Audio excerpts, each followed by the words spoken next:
આગામી સ્થાનિક સ્વરાજની ચૂંટણીમાં હિંમતનગર આસપાસના 11 ગામોમાં પ્રવેશનાર નેતાના જાહેરમાં કપડાં ઉતારી લેવામાં આવશે। આ ચીમકી ઉચ્ચારવામાં આવી છે હુડા મામલે વિરોધ કરી રહેલ ગ્રામજનોની। સાબરકાંઠામાં છેલ્લા 80 દિવસથી હુડા મામલે વિરોધ પ્રદર્શન કરવામાં આવી રહ્યું છે। હુડાના વિરોધમાં આયોજિત પદયાત્રાના સમાપનમાં ખૂબ જ મોટી સંખ્યામાં લોકો એકત્રિત થયા હતા, જ્યાં હુડા રદ કરવાના ઉગ્ર વિરોધ માટે હાકલ કરવામાં આવી અને આ પ્રકારની ચીમકી પણ ઉચ્ચારવામાં આવી।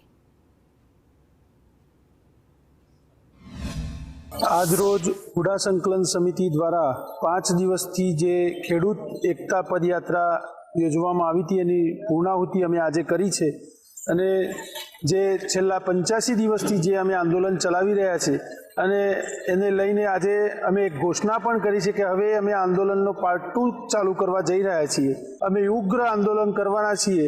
હવે હુડા જે લાયા છે એમના ઘરે જઈને બેસી જવા સુધીની તૈયારી અમારી છે। છેલ્લા 3 મહિનાથી હુડા સંકલન સમિતિ દ્વારા હુડા હટાવો નામનું આંદોલન ચાલી રહ્યું છે। સતત ખેડૂતો પોતાની જમીન બચાવવા માટે 3 મહિનાથી લડત આપી રહ્યા છે। અમારી લડત હવે પહેલાં ગાંધી ચિંધ્યા માર્ગે હતી, પછી હવે એવું ના બને કે શહીદ ભગતસિંહ એમના માર્ગે જવું પડે।